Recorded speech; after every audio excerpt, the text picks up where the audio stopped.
Good morning, it's Sunday morning and you're live on Art of Rock. It's every Sunday morning, goddammit. There's a chicken. I hope wherever you are warm and safe. Sincerely, I hope you are warm and safe. Join us every Sunday here on this Twitch channel or YouTube, wherever you're watching this, for Art of Rock, where I am joined by these amazing people.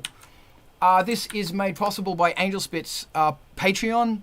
I could not do this without Angelspit's Patreon. Many of these people are on Angelspit's Patreon. You are not obligated to be on Angelspit's Patreon to be on this. It's sort of just a thing. But thank you to everybody on my Patreon. I will keep you going as you keep me going. Angelspit's got a new CD out. It's called Diesel Priest. I'm really happy with it. Your neighbors will hate it. Everything I do seems to make your neighbors unhappy. We've also got a new single out called Killed on Camera, and it's bloody awesome. And there's a whole bunch of remixes on that from some very bloody serious bands, and we're doing another one in about 2 months. And there's a whole bunch of amazing new bands that you need to know about on Spotify. Many of those bands are here, so click on that link and add those to your list. Follow those bands, love those bands. Bratton Shots has a new EP out. It's bloody awesome. Go check it out.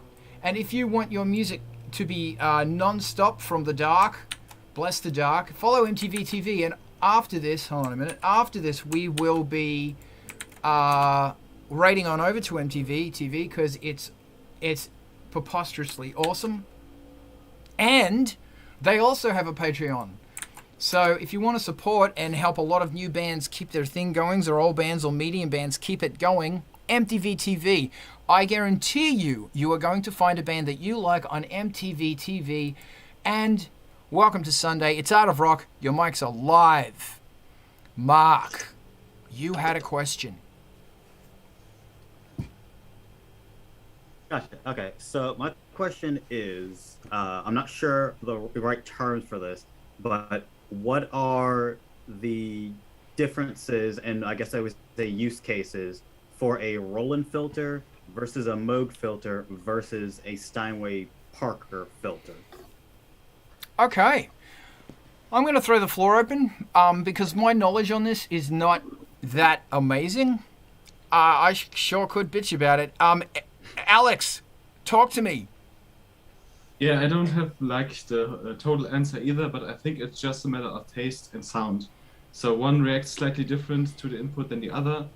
And I think the filter is with a subtractive synthesizer is one of the most sound specifying feature of a synthesizer. And well, sometimes they have special quirks, like how they distort, or I know the Synthi filter has this quirk that if you change the resonance, the cutoff frequency will also change, and vice versa, which is kind of annoying, but also its own character. So that's all I know. Okay, my first question is, Alex, do you have the Doepfer 102 diode filter? Yes, I do. I think it's the best fucking filter on earth. Actually, one of the best filters, and it's so cheap. I think it's not the best first filter because it's very particular and has very many quirks, and sometimes it gives me quite a headache. But I think it's really unique and special. It's got a pounder of a resonance. Do you have the 124 Wasp filter? No, I have to get that one yet. Ivan's got it. Resume. Oh, John's got it. It's bloody excellent. Okay, so I'm going to attempt to answer your question, but not really. You know me. Yeah, That's why we have to put our hands up. So this is very interesting because the Moog filter is a ladder filter. So it's got transistor going into transistor going into transistor. Each transistor has a 6 dB effect, to my understanding, on the filter, on the cutoff. So when there's 4 of them, it's a 24 dB low pass, letting the lows pass through. The funny thing about it is that you could play a Moog filter from a Voyager, which sounds insane, compared to the Moog filter of a Mini Moog Model D, which sounds insane, compared to a Moog 1, which sounds insane, compared to a Mooga Fooga, which sounds insane, compared to a Grandmother, which sounds insane, and they all sound different. They all sound like creamy goodness, but they all sound different in my humble opinion.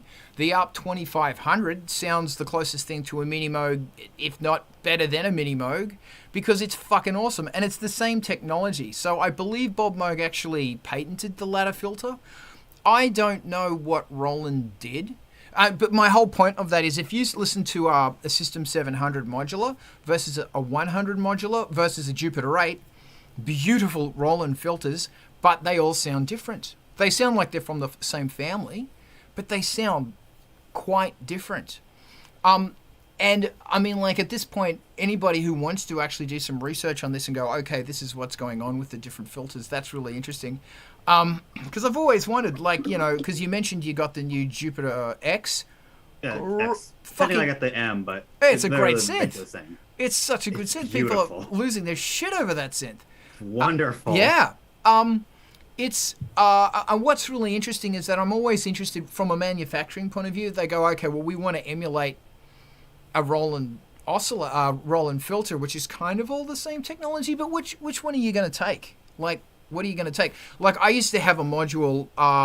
It was a diode filter by Analog Solutions, the guys that built the that Radiohead always had. Fucking great. RE500E, I think, I can't remember.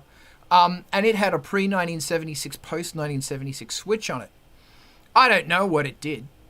It just made them sound slightly different. And it was good because you could flick a switch. You felt like you were in the Millennium Falcon, and you flick a switch. Like, I just want a studio that looks like the Millennium Falcon.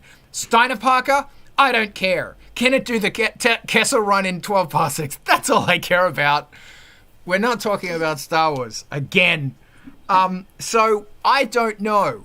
But what would be interesting is that, like, because I touched on that there are these other different types of filters as well, like WASP filters, which are English. And the wonderful thing about a WASP filter is it's based on a digital circuit that doesn't work. And it sounds fantastic. The thing falls apart in your hands. It's the most beautiful filter you've ever heard. It's the same, technically speaking, with the Moog.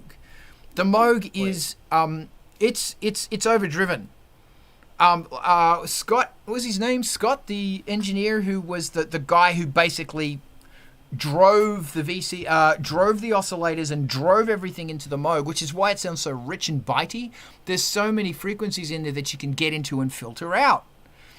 And Alex, you said something really very curious that I totally agree with, but as I'm getting more, I was going to say more experienced, but I'll say as I'm getting more jaded with modular synthesis and synthesis, that the filter is remarkably important, but people overlook the VCA. And the VCA is a really similar circuit to the filter. So the actual thing that's actually tailoring and building the sound itself. And so often you'll have that Moog filter, or you'll have that 2500 filter, or you'll have all of this stuff, but it still doesn't sound kashmak. And the reason is because of the VCA. That if you buy, like there's a company in Georgia called CMS, and they build ARP 2500 replicas, because this guy's been fixing ARP 2500s for 40 years.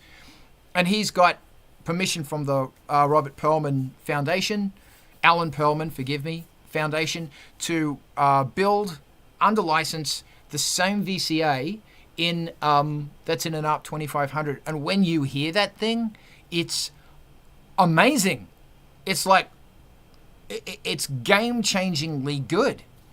I didn't answer the question, so I'm going to shut up. Alex, save me. Yeah, a slight tangent, but I feel sometimes it's not even the filter circuit that's important, but also how it's integrated into the synthesizer. Like you said, in the Mini Moog, the filter is slightly overdriven. And also, if sometimes synthesizers have the same chip of analog filter, they often still sound really different. And it's, I don't know why, but sometimes I think the implementation, how much voltage you give it, whatever, also has a huge impact on the character. Yeah.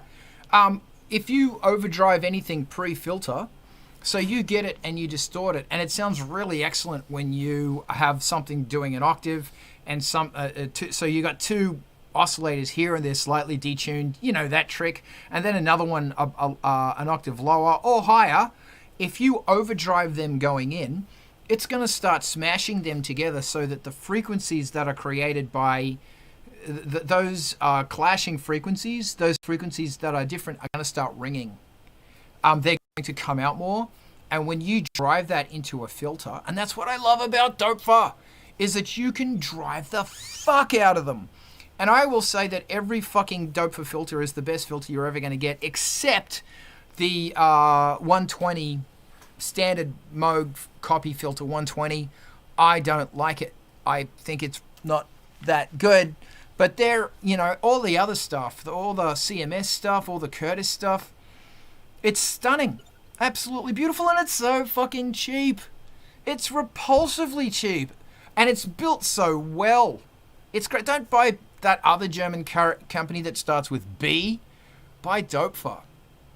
That shit. I mean, I've got Dopefa gear in here that I've had for 20 years, and I smash the shit out of it. And I've toured the world with it 5 times, and and it's still going. I fucking love Dopefa. I didn't answer the question. Mark, your hands up. Tell me to shut up. No, I was just going to interject that I got the S filter wrong. It is a sequential Curtis style. There you go, a Curtis chip. I was wondering why they didn't have a Curtis chip in there. Yeah. So again, I think the Curtis is I think it's a ladder. I could be wrong on this, or it could be just a chip. I don't know. Someone might want to Google this. The Emax has a Curtis on it. It's a real go-to chip, and it's really cheap, and there's so much you can do with it, to my understanding. But my hang-up with the Curtis chip is they're kind of boring. And you have to fuck with shit going into it. So you got to do something on the path in, and they're beautiful for modulating things. Like, this is the other really interesting thing as well, is that when you start frequency modulating into the filter, which is a great thing to do. For example, you might have 2 sounds here, slightly out of tune because it's fat, and then you take a sub oscillator out of one of those, and you drive that into the filter. So the sub oscillator is opening and closing, like 1 octave below where these guys are, and it'll make it sound like, I'll talk about the dark energy. It makes it sound like there is a sub oscillator in it, but it's not a tone. It's the filter ringing an octave lower. And when you start doing stuff like that to the filter, like that's what the Prophet 5 is famous for, is modulating the filter with the second voice 1, I think, or something. And that's where they become alive, like the Prophet 8 Rev 2. It's kind of boring, but when you modulate it, it is repulsively insane. The shit you can do on that synth. Whereas, unfortunately, the Emax, it's not as exciting. But luckily, it's got the sound of an Emax to make it sound so beautiful and chunky. So yeah, and I know that there's once again, Dopefa does a Curtis. I think it's the 105. I could be wrong. The the SEM is an Oberheim, but they do a Curtis. Also, Dave Synth Instruments, aka Sequential, do a Curtis chip module that's straight out of the Pro line, and it sounds great. My only hang up with that is it's only got 1 CV input, which is another reason I love Dopefa.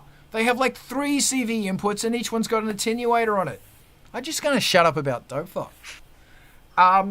But anyway, so yeah, and the other thing about Dopefa is they're really accurate. Curtis chips, what I've noticed is they're very, very accurate chips.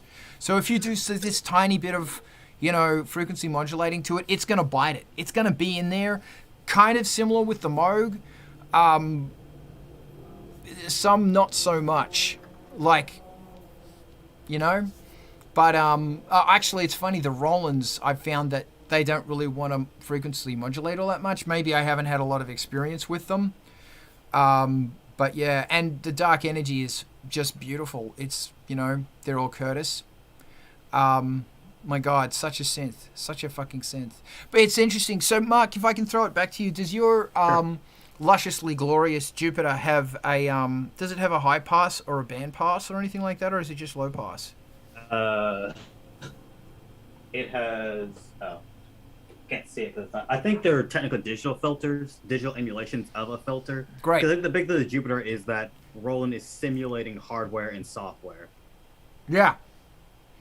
Because I know. But I believe it supports low pass, high pass, band pass, and I think one more. Great. Because if Notch, I think Notch. Right, Notch is wonderful for pads. Band pass is great for ARPs. And obviously a low pass for your bass. If it has the ability to have two filters, like have one in series, like you've got your big beautiful main filter, then after it there's a high pass filter.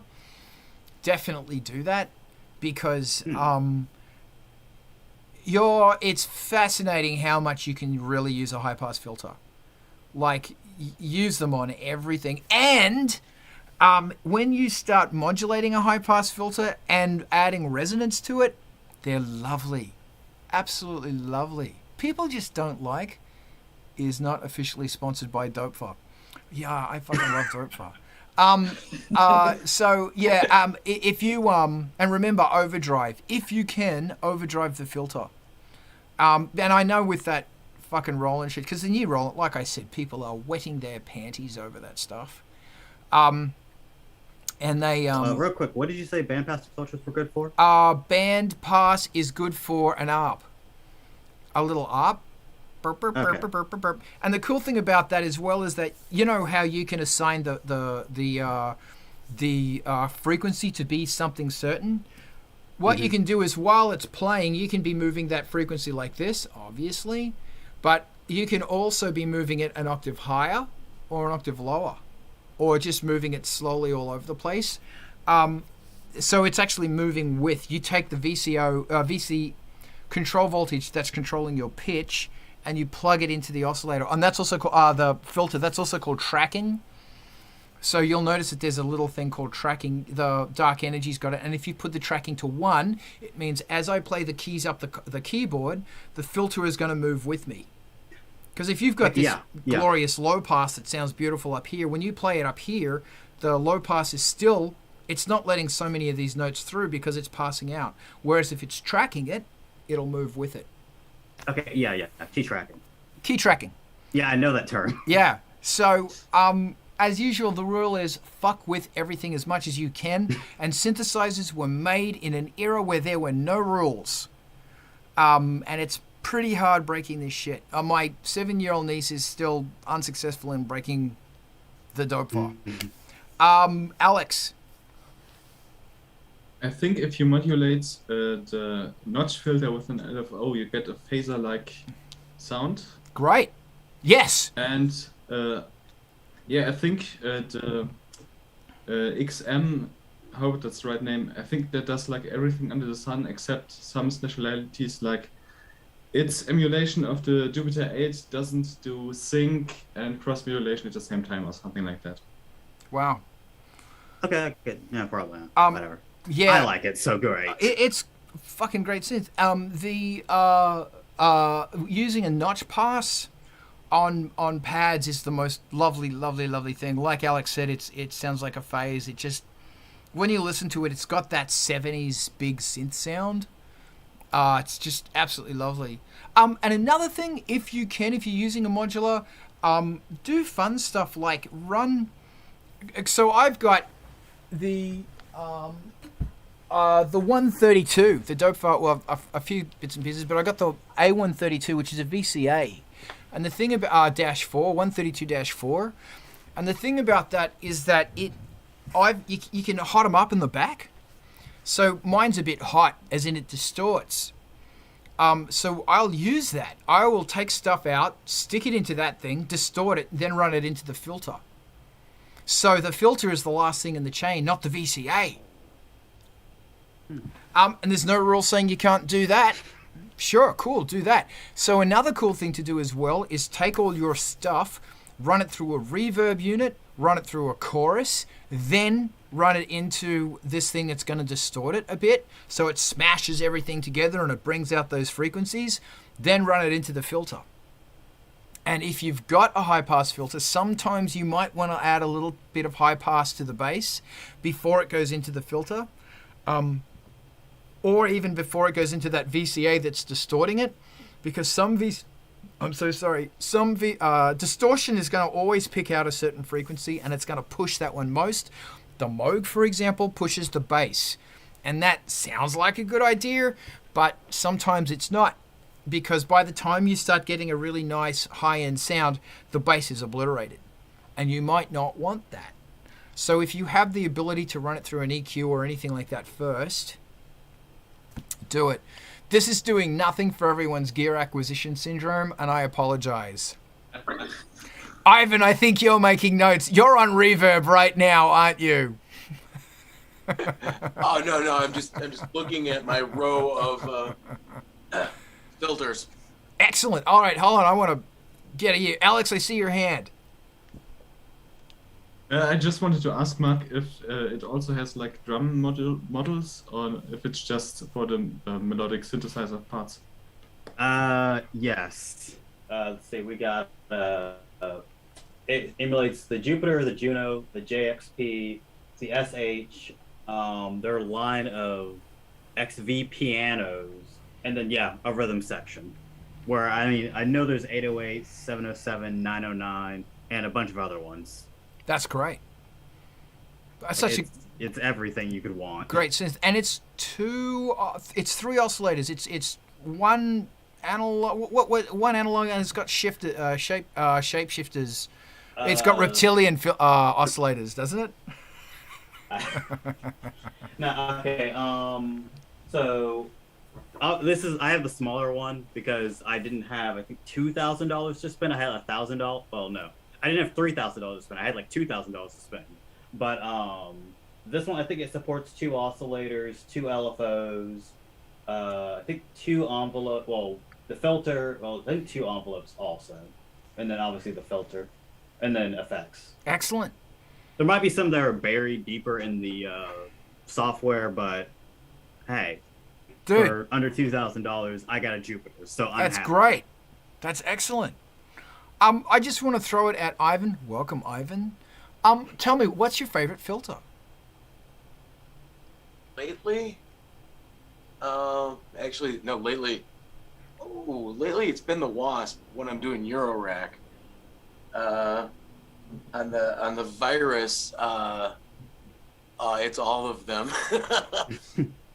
And then I just got a Hydrasynth Deluxe, and again, it's all of them. How many filters does the Hydrasynth have? Oh, jeez. I gotta go look. It's a lot. So we are so geeking out today, I apologize. We haven't geeked out in a while, though. It's got low pass, it's got high pass, it's got, it's got notch, it's got... all that shit. And the best keypad ever. Great. Yeah, I'm hearing people are going crazy about Hydrasynths as well. It comes. One of the prepackaged mods is the Blade Runner intro. Fantastic. Intro, and it makes full use of poly aftertouch. If you want to sound like Vangelis, or you want to sound like that guy, this will do it. It just like by default. That's excellent. And then it's got enough voices that you can you get there. Really nice. Excellent. No, that is fantastic. That is fantastic. As I remember, I saw this photo of Van. I believe his name is pronounced Vangeli, and that's his first name, and his last name is Papaniathu. So I could be wrong on that. But I just don't know. Vangelis, look, who fucking cares? But I saw a photo of that bastard, and he had his studio, and he had a CS80 there, bastard, and he had an emulator 2 sitting beside it, and then leaning up against the wall, he had another CS80 and a fucking emulator 2. I hate you. I'll pronounce your name wrong on purpose. Does anybody else want to talk about this thing about, because I go down the gear acquisition syndrome rabbit hole. And if anybody wants to throw in, otherwise, if anybody else has a question, because I have a question. Floor is open.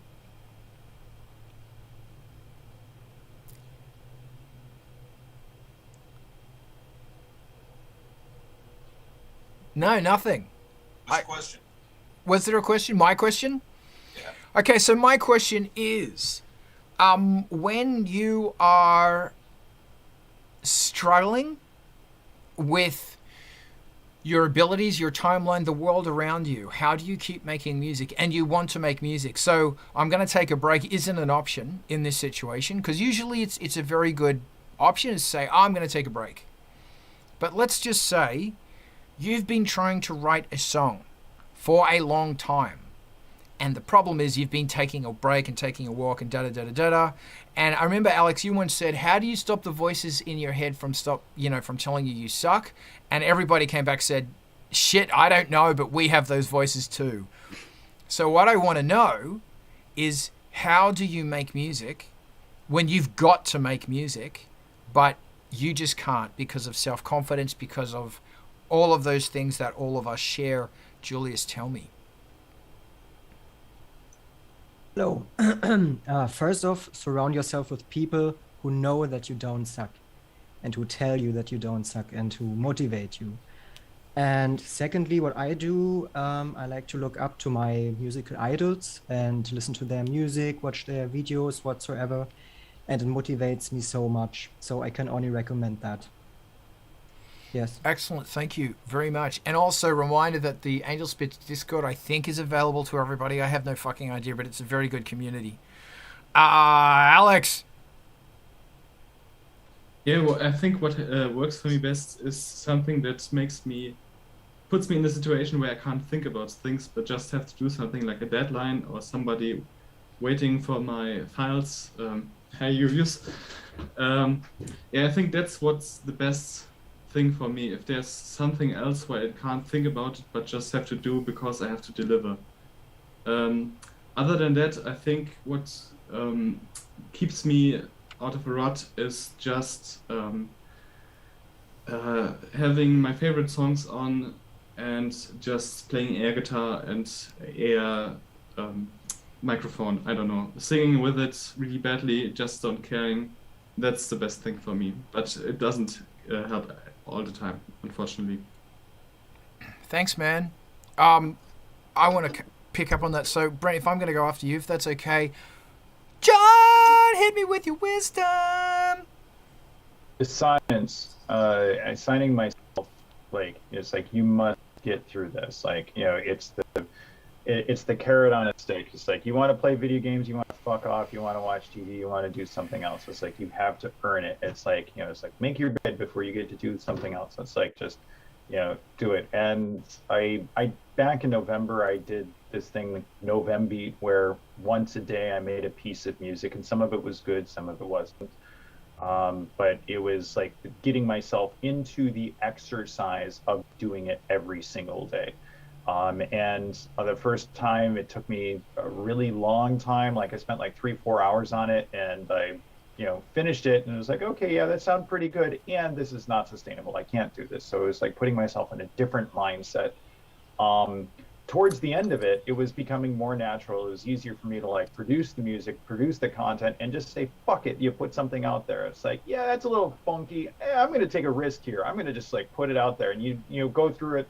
And instead of having that kind of perfection paralysis where you were constantly iterating over the same exact thing over and over again, and like, you know, these micro, you know, changes that only you are going to notice and nobody gives a shit about. It's just like, yeah, put it out there. It's like, it's not going to be perfect. Make some loops, you know, put it together, add something like, and just ship it. And it's like exercise, like, or dealing with addiction. You know, it's like, it's always going to be hard. It gets better, it gets easier, but it's still hard. Recognize that it's hard, accept that it's hard, push through it. Thank you. And once again, I'm going to go after you, Brett. I want to touch on that addiction thing. Brett, so good to see you again. Go. Absolutely. So for me, it's a little, you know, not this not being, you know, what I do every day. It's a little bit of a different, I guess, approach. But I found that it kind of drives me. So, for example, literally Friday night, I'm sitting there, I'm goofing off, I'm watching TV, and I just couldn't stop humming to myself. And so it's like, oh, okay, well, apparently it's time to feed the demon. I don't know. And so that's, that's when I go to the studio, and that's when I find I'm most productive. And for me, it's always been a therapy. So it's always been the thing I do to kind of get away from the real world. So it's kind of like having another game or something like that, but it's much more expressive. And yeah, so I don't really care what other people think so much. I mean, I do where it comes down to the craft of it, but there's a lot of things I'm doing which are just anti to the thesis of music. For example, my wife sits there and says I make songs that nobody can dance to, and I know that, and I'm cool with that. For me, it's kind of an artistic middle finger, if you will. So I kind of have a drive to do that, and for me, it's become that thing that I go to instead of that thing that is that I have to do, like work. My job I have to go to every day. This is what I get to do. Excellent. Thanks, man. What I'll do, I was going to go now. Grim, what you got? I'll go in after you if that's okay with you, Alex. Okay. Yeah, I'll keep it short. I've gotten to a point where I despise my phone. I just think like it's brain bleedingly fucking stupid, and maybe that's just overly pessimistic, but it's like I started a new job, and although it's a part-time gig, I get to a point where I was like, I'm not going to be that guy that every time I get a 15-minute break, I'm just going to keep flicking through endless shit. You want to support people, you want to like things, you want to tune in, all good, but it's got to be a moderation thing. And what I find more and more is I bring this thing in my back pocket with a pen, because break time's not going to be dicking off on Facebook. Break time's going to be, I got another thing that I could write for Grim Life, or Wicked Stories from the Deadlands, or something that is going to be really badass that's beyond the everyday mindless ticker tape and scrolling. But me, I'm a very hands-on person. I don't like putting digital shit in my phone. The only thing I really do is put like a line in an alarm that says Grim Photo Shoot or Wicked Stories, whatever installment. And I know that when it goes off, like at 10:30 at night when I'm off work, I'm going to be like, what? Oh, yeah, that's my reminder to get down and do the shit. And then the other thing I do, on top of writing stuff, if people get stuck in writer's block or writer's hell, and you go, what's the next thing? What's the next line? What's the next verse? It helps me just to write. And if you don't see it, these are all like literally Frankenstein staples, because I like writing shit out. And if I want to play with the structure, and instead of redoing or retyping or and doing all this digital shit, I write it down so I can flip around structures and literally Frankenstein fuse it all together to where I'm going to have a better outcome usually. So in other words, I think it's good to get down to brass tacks and actually have something that you write, because you'll have it with you. You know what I mean? It's tactile. You can hold it. You can put it on the fridge. You can tape it to a wall, but you're always going to have it with you, instead of, oh, fuck, where's my phone? Or is that going to get compromised? Or is that going to delete itself one day? Or is it, you know what I mean? Is it going to fucking vanish? Probably not, if it's actually written down and it's on a notepad. So, but I feel like I'm blathering. Zoom, save me. No, you that's brilliant. Can somebody remind me, because I'm going to go on a tangent about dopamine payout. Actually, Rob, if John, if you can remind me, because you kind of brought it up. Firstly, it is really important that you have a time set aside to do this. Secondly, it is important that you establish a process. It's very important. People who have our minds that is the mind of somebody who is interested in music, usually needs process. You may or may not, but I sure do. My process is I make a coffee, and if I am in a bad, low place, I go for a walk or I do some sit-ups. But you'd never guess that I do sit-ups if you could see me right now. But I go for a walk. 10-minute walk around the block. And then when I come back from that walk, I will make my coffee and I will make music.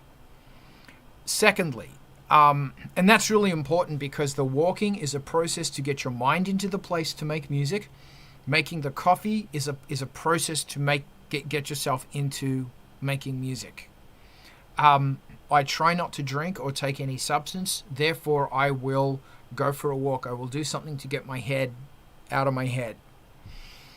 Dopamine payout. So, music is 99% perspiration and 1% inspiration. That inspiration wow factor has a really good dopamine payout. And another really good dopamine payout is at the end of it where you complete a song and you hear it on Spotify or something. It's like, yeah, I feel good about that. The perspiration part where you are going, this bass line doesn't quite work, these lyrics that don't quite work, that's got a negative dopamine payout. So if you want to be watching YouTube or fucking goofing off watching The Mandalorian or whatever, and your brain is just exhausted, your brain's gonna, the who gives a fuck thing is gonna win because it's got a better dopamine payout. That's where there is an amount of discipline because fucking music is kung fu. It's a martial art. And this is wax on, wax off. And that sucks, but you've got to do it. And the other thing to remember is that when you write that idea down for the first time, you go, wow, man, that was awesome. It's so cool. This is going to be a really cool song.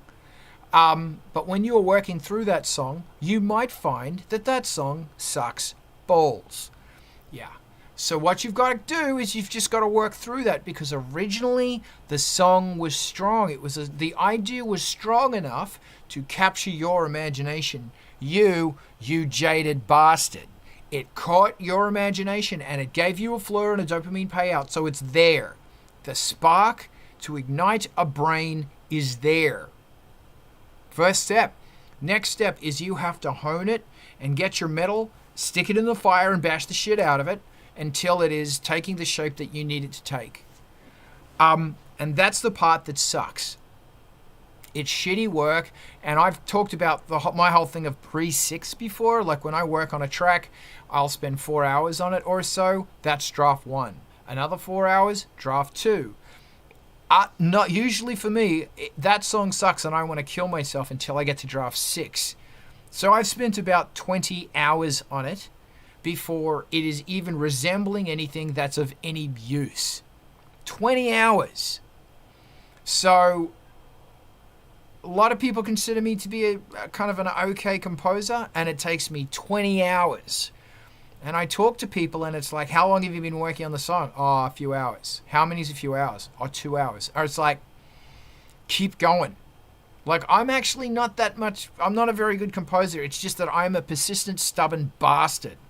That's my thing.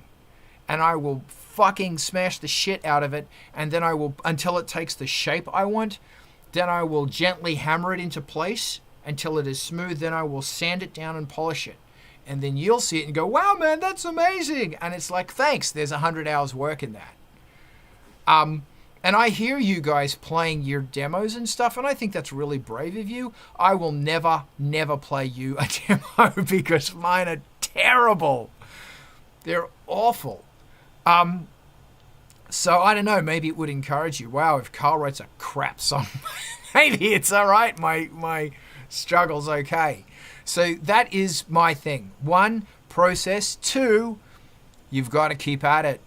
Because remember, it is natural for an artist to go, I hate this, I hate myself, everything I do is sucks, I should give up, this is crap, I hate it.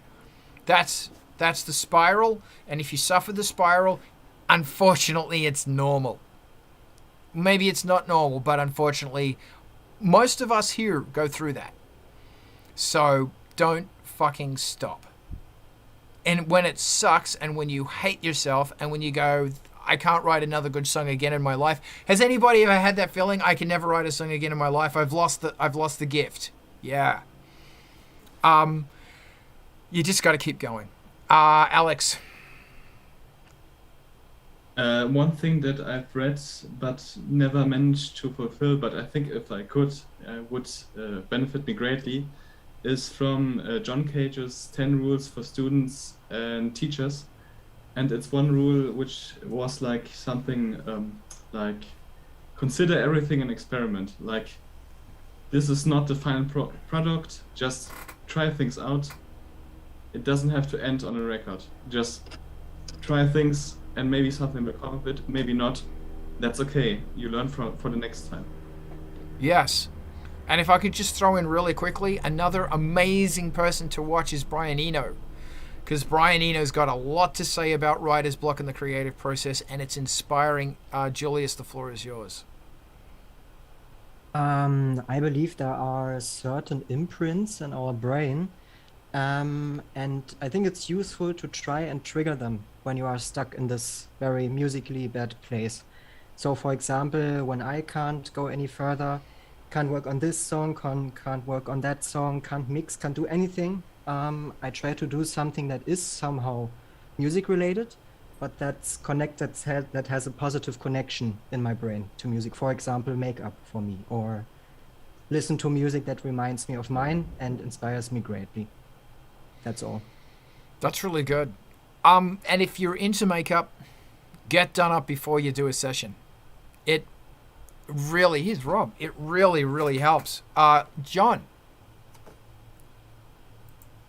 One of the things that we're talking about staying positive, but let's also acknowledge when there are negative influences in our lives. You know, sometimes when there are voices that are explicitly telling us we suck, or giving us a hard time.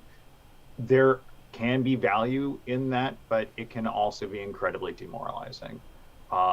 We should not surround ourselves with people who always fluff us up all the time. You know, it is good to have a critical voice.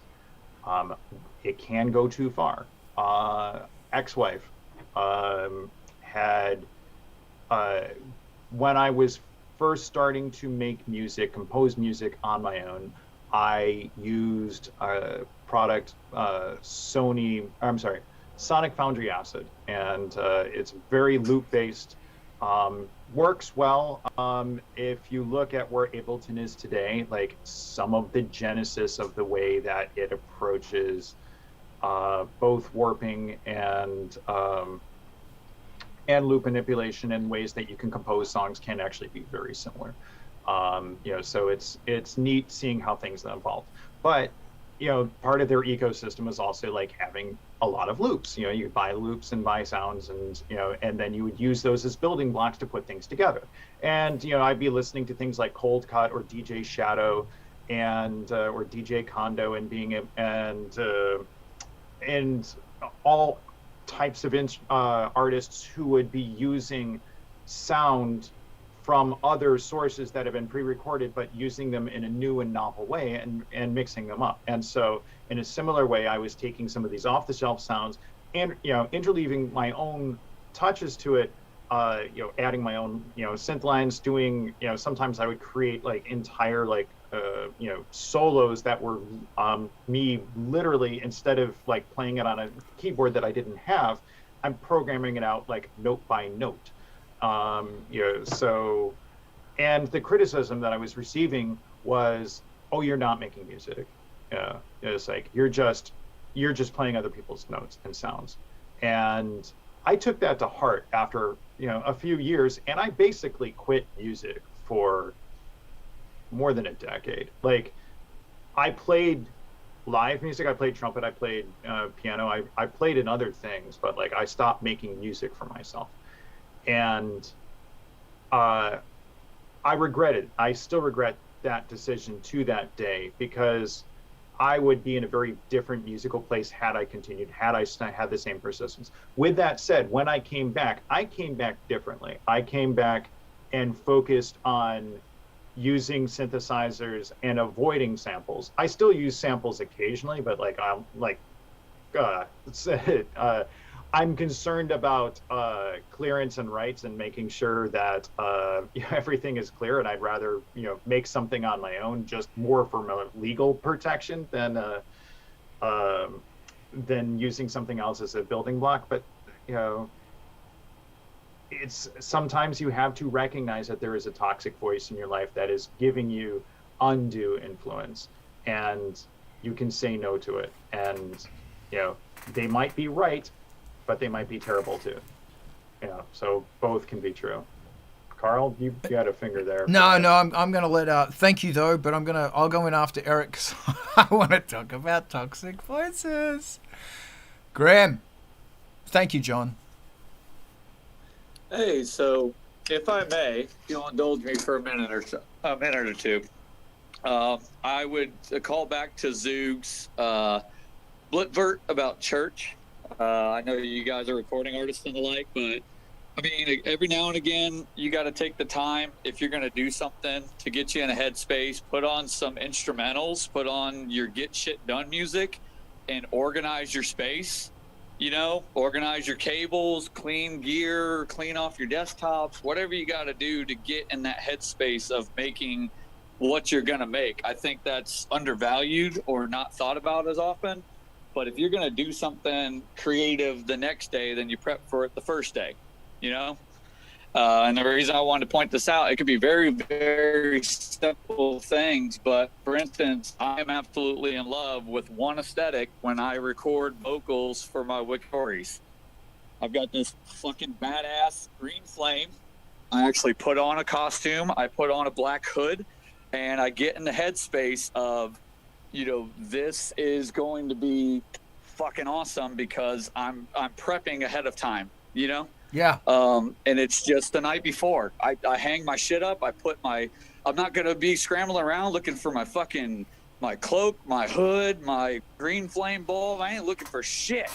I'm going to make sure that my Zoom is charged and that I've got good distance and I've got everything square and I've got shelves organized or I've got character masks where I want them so I can grab them and go instead of coming home from work and then being like, okay, I got to do the thing. But there's an hour of prep work that precludes me from doing the thing because my workspace is cluttered, Or I don't have shit set up or, where's this, where's that? Highly, highly undervalued, but definitely important just to put that out there again. Just whatever it is for you to clean and organize and square your space up or check your gear or make sure things are charged or plugged in. You got to do it, and you got to do it the day before, So that way, when inspiration hits, you can start killing it. Thank you, Aaron. I overwhelmingly agree. Eric. Hi. Got a couple things I was thinking of and concocting in my brain. We were talking about a bit before, but the routine of things, and Aaron was just hitting with it too, is I think a major thing. Like most creatures, humans are routine oriented and we get into our habits and we do our things. So if you train your brain, like if you're going to make music every night, say whatever, you work a 9 to 5 or whatever, you get home, you eat something and you're like, okay, every night at 6 p.m. I want to start getting into my music, and you get into that routine of doing the same thing every night. Like Carl was saying in the morning, with a walk and coffee, you train your brain to go into that pattern. So the natural evolution of what you're going to be doing is going to come to making music. Whether or not you can actually get the music done or not, or what's going on in your head there is different, but it will actually get you into the mood of doing it. And then on that path, I think deadlines we've talked about before too definitely help. If you do have a deadline or you want to get something out by a certain time, give yourself that date, make it public, because I think making it public puts that anxiety into you of like, this has to get done now. If you don't make it public and you do yourself, for me personally, if I do like my self deadline and it's coming up to the deadline and it's not done yet, I'm like, well, no one knows I'm going to have this out yet, so I'll wait and do it a month later. But if I put it out there and people are like expecting something at a certain time, it's like, shit, I have to get this done then. And you can always delay it. You can be like, it's not done yet, but I think it helps. Then to go the opposite route with everything, and I do this a lot, is especially now because with the pandemic and everything, and my savings running out, I had to start working for the man again last week, or for a man or whatever. So like I've been burnt out already doing this and trying to get my head back into music, and it's been difficult. But I usually take days if I don't have anything happening and I can't do something. I don't do it for a living. Like Brett was saying before, it's not like I don't make nearly enough money to do this for a living yet, but I just put it away. And if I can't think of anything, I'll just stop doing it. And I find maybe a couple of days later, a week later, I'm like, all right, yeah, I got some inspiration. I put the headphones on, I go in, and it's almost like fresh ears and fresh eyes. Like, shit, this beat is awesome. And I get a lot of new ideas for it that, because I haven't heard it in a while, that like occur to me. So I mean, just a different philosophy, maybe opposite of trying to force yourself to get into it. Unless, of course, you are doing it for a living, that's a different story. Thank you. That was great. Alex, I'm going to go after you. But in the meantime, here's Alex. Maybe you should. I should go after you. I have a question, so maybe you should go first. Okay. I wanted you to go first because I forgot what I was going to say. Yeah, I'm going to pick up on what... So what Grim was saying is that, so arguably, music is about giving an emotion. It's about communicating an emotion. Communicating an idea. Arguably. I don't give a fuck about arguing. So become the character. If you're having trouble making this shit happen, become someone else. Become the rock star, the superhero, the fucking super villain that this music is projecting, because your music does project something. It projects an image. That image is in you. And part of it has to do with all of this other shit as well. You know, what the people are seeing and the way they receive it and da-da-da-da-da is how you come across. So become that being. And if that means buy a fucking cloak and get some lighting happening in the studio, do it. If it means a mask or makeup, do it. If it means doing your hair, do it. I'll tell you right now, if you fucking put on a... I know composers who have won Grammys and they put on suits. They'll wear a suit and they will sit down in a suit, and even though they've won Grammys, they still have shit suits because it doesn't matter. In fact, it's funny that there's this one guy that there's this suit he always goes back to. He's classical. Suit he always goes back to. He wears that suit because he wore that suit when he wrote all of this different stuff, and it's about the suit. Wear a suit. Whatever that thing is, do it. And if you don't have one, then experiment and have fun. Buy a suit jacket. Get a nice pair of pants. Do something fun. Because this is about fun. It is about playing dress-ups and having fun. Because the people who listen to your music want to play dress-ups and have fun. They are listening to your music to feel like they're not alone anymore, and to help them get the fuck out of their heads. Because there's a lot of that going on right now. So, have fun. And I gotta tell you, like, you know, once again, I've been challenged by this group that, you know, I really need to, when I'm doing a vocal, I've got to make a deal about it. I've got to, I've got to do a vocal. It can't be like that. It's got to become a process. It's got to become, set up the lights, do the thing, da-da-da-da-da, and deliver it. It's got to be that. And obviously sing your scales and warm your voice up before you do it. I do that, though. So, yeah, that's my thing, is have fun. Have fun. Because, man, I'm telling you, if you've got a big grin on your face, you'll literally hear the difference. You're standing there jumping around and not like making vibrations or thumping things. you will hear the difference in your music. And someone just said, shorts are fine. I draw the line at jorts. Do it naked. Oh yeah, man, it's rock and roll 101. If you want to do a good vocal take, do it naked. We used to do naked vocal takes in uni. And they had this big studio, and they'd turn the lights off, and if you turn the lights off in there, and you turn the lights off from inside the studio, and you could lock the door from inside the studio, no one could see in because of the glass. And everything, like a lot of people, yes, of course I did a naked vocal take. Of course I did. A lot of people when they couldn't hit it, they do it in the raw. And you could just tell raw vocals, man. They fucking rocked. So there you go. Alex. Yeah, again, I'm with my question. Does anybody know if you can make a pre-order on Bandcamp if you haven't any material yet? Or do you need at least one song or so? I think I talked about this with Mark and Heck before, but I just want to ask all of you. Yes, you can. You can go up there with just a blank page with an image. Yeah.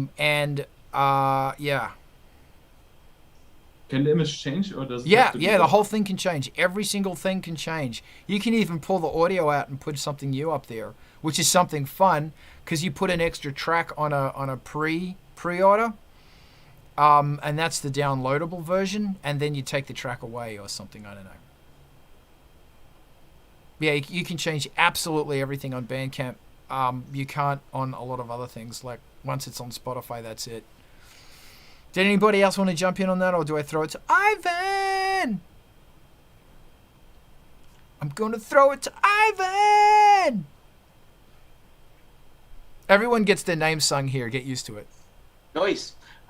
So I've got thoughts on changing your environment and yourself when it's time to get into the headspace to do music. And you're making music, and that is not the same. That is not really that different from ritual to begin with, like making magic. And in like the occult world, if you're gonna go do some magic, you change the lighting, you change the smell, you change your appearance to put yourself into the headspace of I'm going to do the thing. And doing music or magic, I can't tell the difference these days. Yes. Thank you. When I hit a full-on writer's block, I have the comfort of being able to just walk away and be like, not going to look at this for a couple of days because I've got software to write, or I'll go Ballmer's curve that up with some Angel's Envy Rye. Excellent. We have actually talked about totems and magic before here, and it's really interesting that everybody has, well, a lot of us have ritual, should we say, to, so totally relevant, man. Totally relevant. I'll leave it with you. All right. I can't even tell what that is. Baphomet. Great. I have Bob Ross. An equally good choice. Yes. Nice. But anyway, yes. No, thank you. Was there anything else you wanted to add to that? Because that's bloody awesome. No, I'm good. Pass it on. Brett, what you got? So just touching back a little bit on the vocals and the rim and all that stuff. That is actually when weird, I guess you would say. So I mentioned that like the other night I got inspired to do to start the seed of a new song. Well, I agree with Zug. It takes forever for these to get done. It's hours and hours. I don't keep track of it, but 90% of the time, what I start with is just a seed. Now, when I get to the time to do the vocals, though, that's when all the lights go out and only the red ones are on. And yeah, it's time to let the demon play with a microphone. And usually there's a rough take there, and that's when I'm hissing and growling and all that other good stuff. And then I'll, after that, I'll come back and add the effects to it, if you will. But I'm trying to capture that raw emotion that's supposed to go with it, and allow the storyteller to tell the story. Awesome. That's it. Thank you very much. Rob. I was totally fascinated with your metalwork thing the other day, Carl, and also the Emacs stuff that you were recording. Thank you. That was really stimulating and motivating. The sounds that you were making. Thank you very much. You inspired me. Somebody else has got their mic on, by the way. You inspired me, actually. You were talking about your room of torture that's got all the bits and pieces and jangly stuff in it.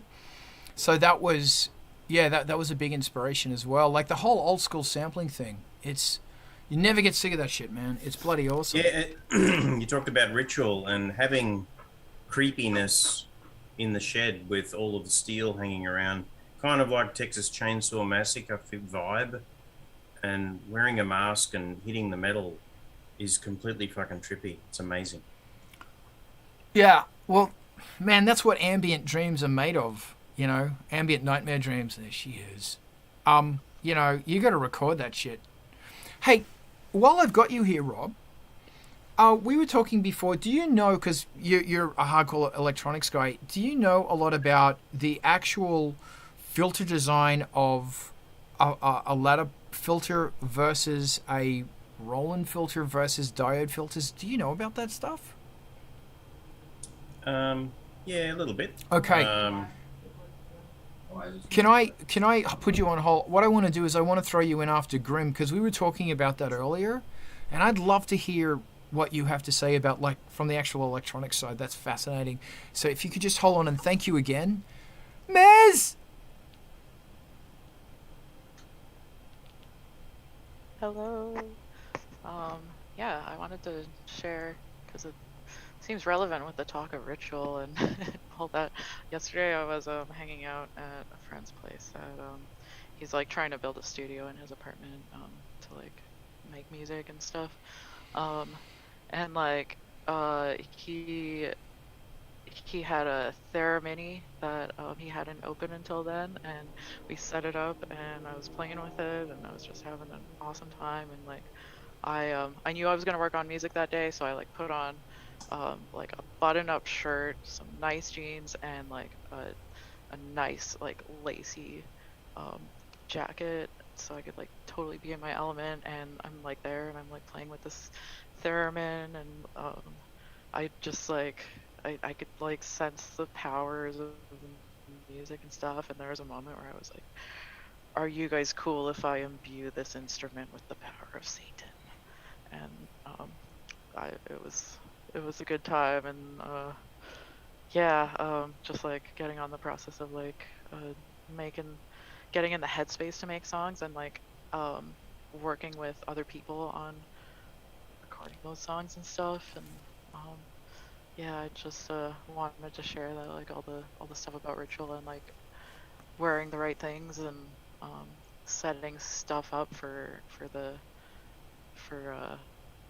channeling of the spirits to happen is definitely a thing. Yeah.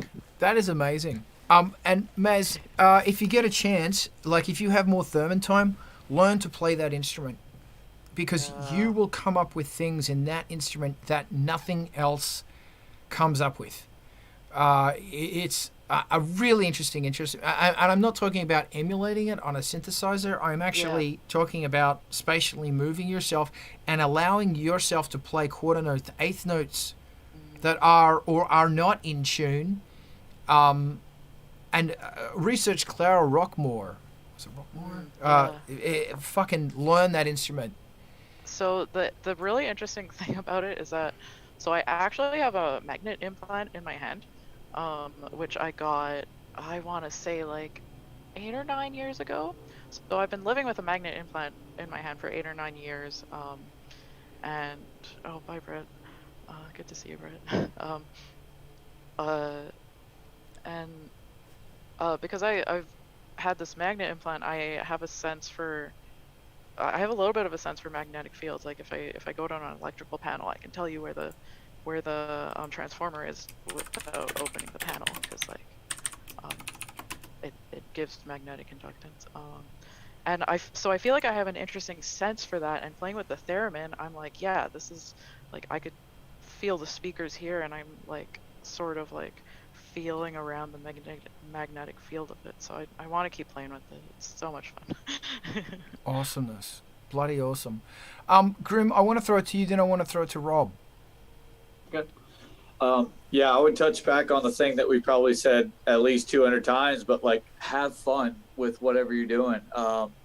Probably one of the coolest non-Grim related projects I ever had was we had, professional sound booth, and we had all these things to play with at our disposal when I was working on my degree in cinema television. But the challenge we were issued for an assignment was to make something that harkens back to the old days of radio, War of the Worlds, whatever, saga was only in the radio and only what you can imagine when you're listening to that, right? So you think about all of the sound effects and all of the voices and the music and everything that comes together. And I mean, shit, why can't you do that, with music, Think about the medium with an audio book versus, or just think about, if you were listening to old school radio, what would that sound like, or what can you convey with your music, with your lyrics, everything. And we just got downright ridiculous. Like it wasn't a chore at all. Like we were in tears laughing because people are doing, all these voices. So to give it context, and I'll post it in the chat, we did the script from the Lone Ranger, but our Lone Ranger was exceedingly Scottish. And all of the townspeople had like cartoon voices, like Kermit the Frog's in there. And like, there's a big scenario with a flood coming, but then we put all the sound effects that don't belong of that era in that radio.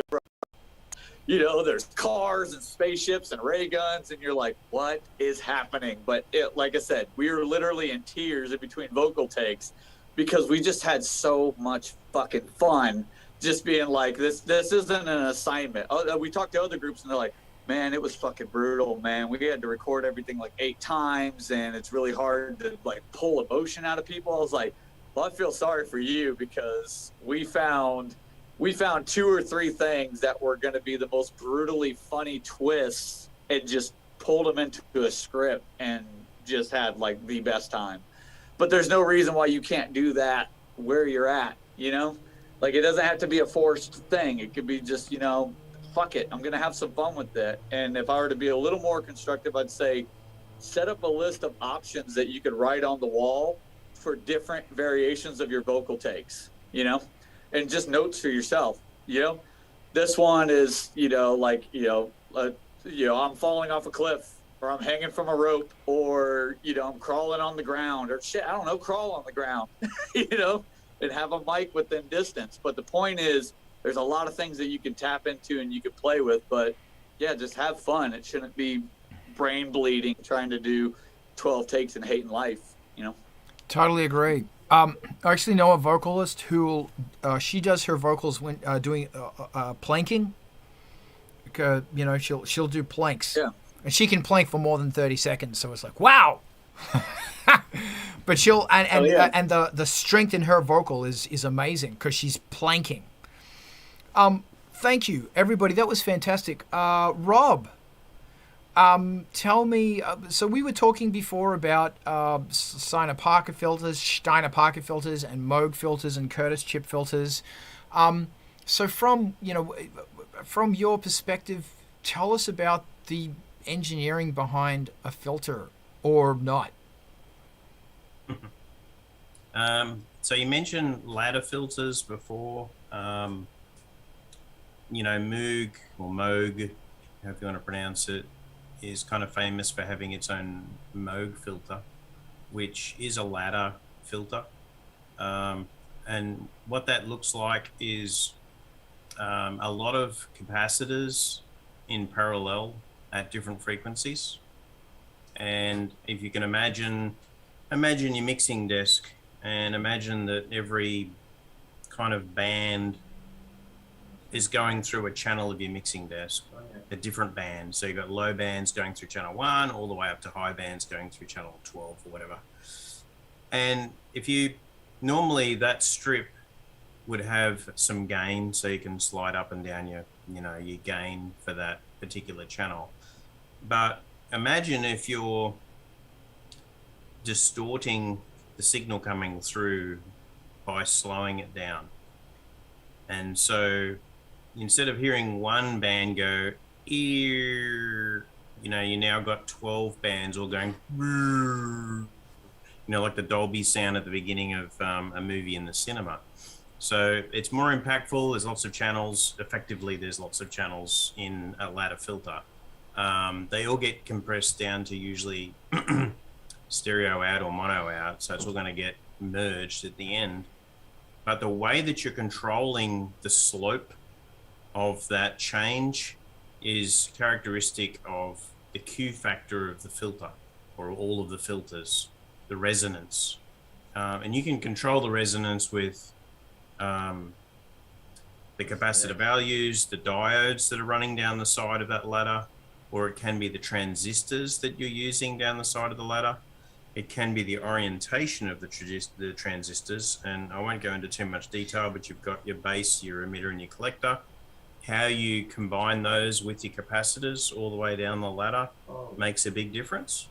And so Moog has its transistor-based ladder filter. A diode ladder filter looks the same as the Moog filter, but they've got cascading diodes down the outside of the capacitors. And then you've got things more like differentiator and integrator circuits, where you've got op amps. You've got 2 op amps, and they're basically feeding one into another, and you've got some control on a single channel.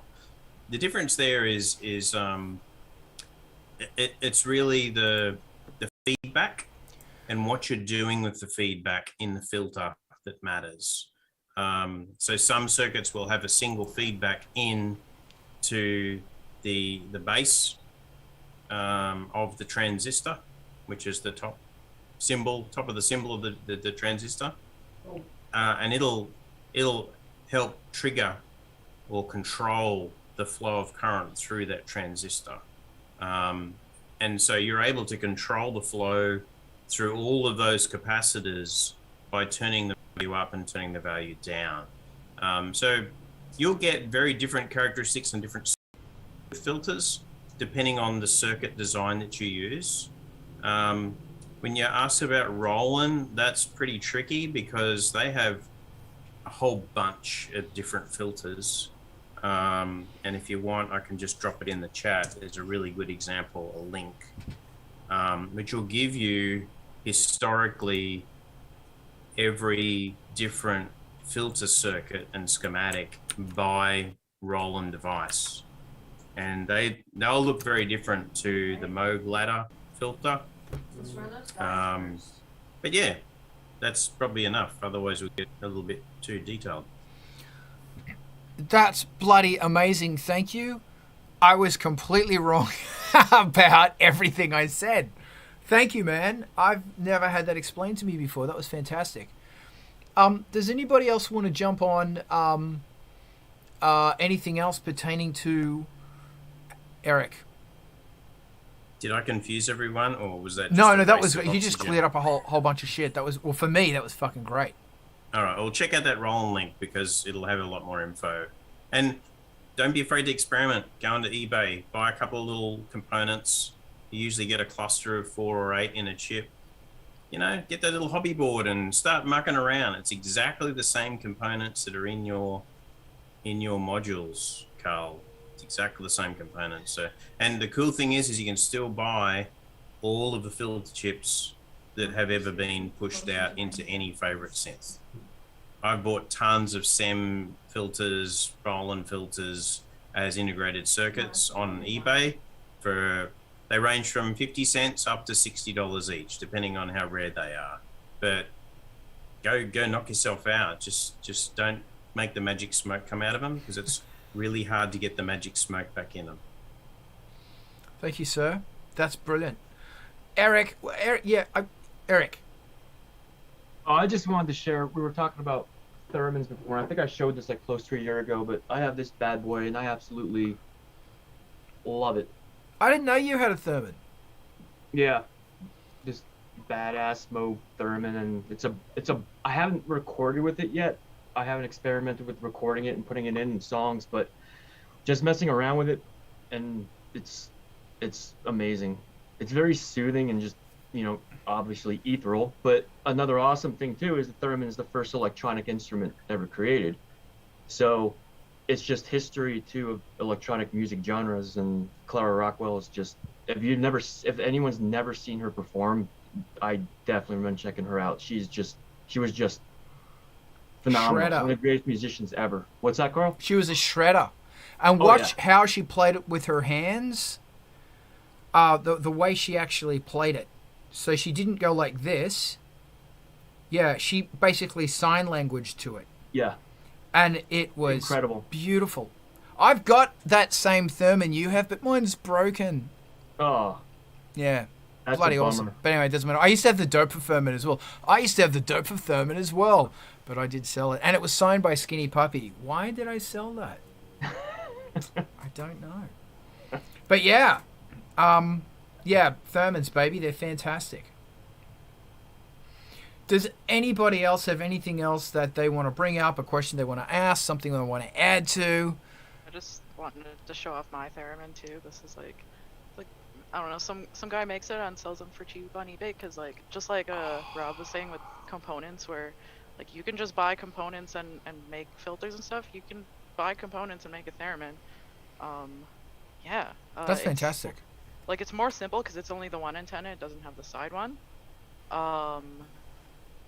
And it's literally the same radio antennas you would have on an AM/FM radio, but like for cheap, it's awesome. It's just got like the one output and the one knob. If you remember back in the day when, you know, I'm showing my age maybe, but you would wait for your favorite song to come on the radio and you'd press record on the mono tape deck so you can play it back 50 bajillion times.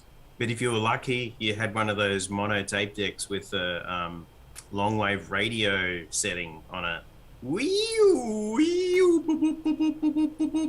I love that shit. Get yourself an old school long wave radio. You can get them so cheap, but don't get a digital one, because a digital one will jump to the stronger signal channels. You've got to get an old analog one with a massive, you know, resistive or capacitive plate potentiometer in it, and that will get you the beautiful analog drift all the way through the different bands, and beep, beep, beep, beep, you know, and you'll hear somebody talking Chinese in the background, and that shit rocks. A lot of those bands don't exist anymore. It's they're getting rid of them. So yeah, just flashbacks to Vietnam. And then and then add lots of reverb to that. Yeah. Fall into it, get immersed. Yeah, or flange it or whatever. But same with, you know, with your Theremin, lots of reverb, lots of delay. And you know, because my mate Damage in Hungary, you know, Planet Damage, he just got one of those things that detects the UHF, VHF audio that everything puts out. You know, your computer, your phone, everything. And it's called a Soma or something. And he just puts it through a phaser or a distortion pedal or whatever, and it just becomes the most beautiful ethereal thing you've heard. More experimentation. I actually have recordings from him that I have to do something with. I went, yeah, I'll do something with these, but I haven't yet because I suck. Does anybody else want to throw in anything? Because that was bloody awesome. Thank you. About experimenting. Soma is one company who makes them Soma laboratories. But there are also other people, I think, like how they're called, Bastel Instruments also do one, I think, or was Common Electronics, one of those, but there are many. Cool. But the Awesome. Soma stuff is really awesome, but unfortunately much of that is expensive. Yeah. But you could probably still get a shortwave radio, super cheap. Have to look for that shit. And you can just set them to something and they'll just like float around. They're bloody crazy. Yeah, love that shit. Does anybody? Julius, thank you for saving me. Go. Okay, maybe John might want to join in because I wanted to talk about mixing issues I recently had. And maybe you can help me with that. I didn't find a solution to this. So I was recently mixing some tracks for John, and he sent them to the mastering engineer. And apparently the mastering engineer found some phasing issues when turning it to mono. And I think, John, the phasing issues were exclusively on the reverb tracks. Is that right? Yes, but like there was a fair amount of reverb in general. And also went back to some of the masters. Or some of the raws. Yeah, it kind of like went back and forth a little bit. But like the general question is probably like around detecting phasing. Because I didn't notice. Same. Yeah. So other than. So I will say, as part of that, like some of this is my sins and providing a number of stereo signals that I had manipulated before, like sending it off into like up to mixing and then to mastering. So that's on me. Providing mono sources whenever possible, and I screw that up. Won't do that in the future. But in general, how do we handle and detect phasing? In a way that saves us money when we pass something up the chain, so it doesn't have to bounce back and forth, because that's all billable. Yeah. I'm going to throw the floor open on. Oh no, sorry, Julius. Yes, I second the question, but I wanted to finish my actual my how do you say, my path of trying to solve the problem. Sorry, I'm missing the vocabulary. So I was trying to invert the polarity on the track I had on the stem. Didn't work, obviously. And then I started to revert it only on one side, so it didn't work either. And yeah, so what would you do if you were to be in such situation? I'm gonna throw the floor open. Because this is a big one. I see Eric's hand first. Eric, go! Thank you. The biggest thing I could recommend is when, and like I said, I don't know how it came from John, how it was with the reverb and stuff, but when mixing, always mix in, if you're creating a song and putting it together in stereo and you have everything going, before you send your mix out to, or your mix or your stems out to get mixed, make sure to listen to everything in mono before sending it. That will show you any phasing issues before you're sending out anywhere to fix. And what I usually do is I create everything in stereo, and I'll make sure your spaces, like another thing is putting your space, like if you have, say you have 5 mono instruments, try to like put them in different areas of the song. If you have 2 in the same area and they both in the same frequency, it's gonna cancel and it's not gonna sound good.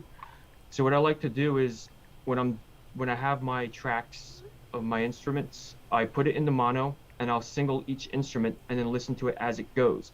And if you get to a point where you can't hear an instrument in mono at all, like you can't hear it, it's not gonna show up in the master.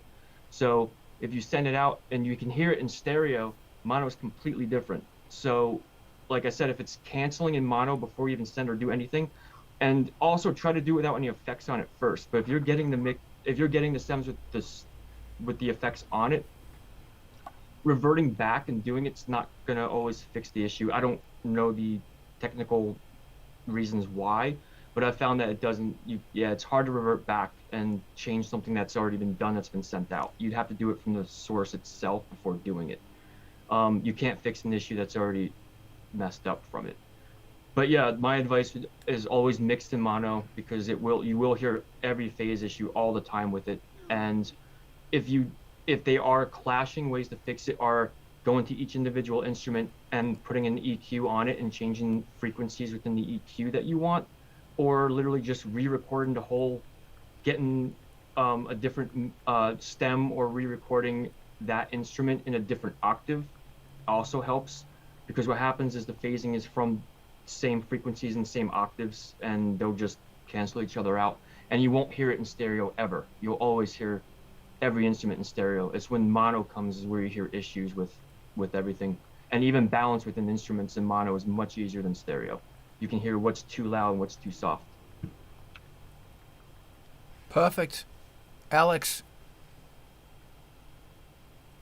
Yeah, I never get anything done, but that's something I'm really paranoid about, and I always check whether my mixes are work in mono, and I think Cubase has a button you can activate to mono the sum, and in Ableton there's a plugin, it's called Utility, where you can do that. And I think one stupid solution is just to use one channel, like just the left channel or just the right channel, but unfortunately that's not the ideal solution. And if you can, maybe check all the effects previously, but I think this problem doesn't have a good solution. I think there's also one way to meter this, but I don't know how it's called. It's like one spiraling circle, and depending on how it's shaped, you can see how the phase relation is between the left and right signal, but unfortunately I don't know the name. Fantastic. Julius, can I go after you? Sure. Yes, I think I was, of course, searching for a solution, and I came across several plugins to detect phase problems. There is this plugin by Waves. It's called In Phase. I'm posting the link here. And another thing that Rob just brought up was reverb. And I think stereo image in general is an important thing to take notice of. And for example, images. I like to use images, and you need to be very careful with those, I guess. So yeah, but I think having one of those plugins or any other tool that does the job is very useful. Excellent. I find that if I'm going to get into phasing problems, it's going to be distortion. Because something I often do is I'll have a vocal, then I'll take that same vocal, run it through stuff, and then that original vocal gets distorted, and then there's that other vocal that's all affected and fucked up. And that's where I get phasing. So I will make sure that it's delayed, that one of them's delayed like a hair, and that usually takes care of it. I avoid, there's a whole bunch of stuff I avoid doing now because I don't know how to control that stuff. So yeah. So I just if I mix as simply as possible, and I don't go crazy on crazy reverbs and crazy this, crazy that, everything's fine. I don't know what you're laughing at right now. Okay. Eric. Thank you. I just wanted to bring up, Julius was just mentioning wideners and stuff too, like that. If there is a widener on a track and then you're mixing it and adding it again, or the person who's mastering it throws a widener on and you already had a widener on a certain track, that will phase the widener out as well, and it'll clash it back into mono and not wide. But it doesn't sound like mono, it'll sound phase mono. It won't sound good either. And also, yeah, stereo imaging is an issue, and also exciters can be an issue as well. But you were talking about stereo imaging. Rob. Just responding to Graham. My ludicrously wicked phase detector is just behind me. There it is there. That's the one on your yacht? That's in my spaceship, yes. All right, your space yacht. The space yacht. that tracks strictly to the Space Course golf course. Yeah. But that's a deep pull. Yeah. No, it works. Only the deep pulls are worth it. Yeah, thanks, Rob. I know where this is going. Alex. I just wanted to share the frustration because I have this old Rompler called the Korg W00. It has this really nice chorus sound. But unfortunately, if you sum the left and the right, it just falls flat. And because it has this ensemble effect, and this does exactly that. It distorts the phase relation, and it sounds superb in stereo, but unfortunately, it's 30% in sum to mono, and it's really frustrating. Yeah. And that's another really fun issue with using outboard gear as well, is that you can very easily get phasing issues. And that's why a lot of, software has reverse phase buttons on them. But I just find delaying stuff by nanobits helps heaps. Does anybody else have anything they want to bring up?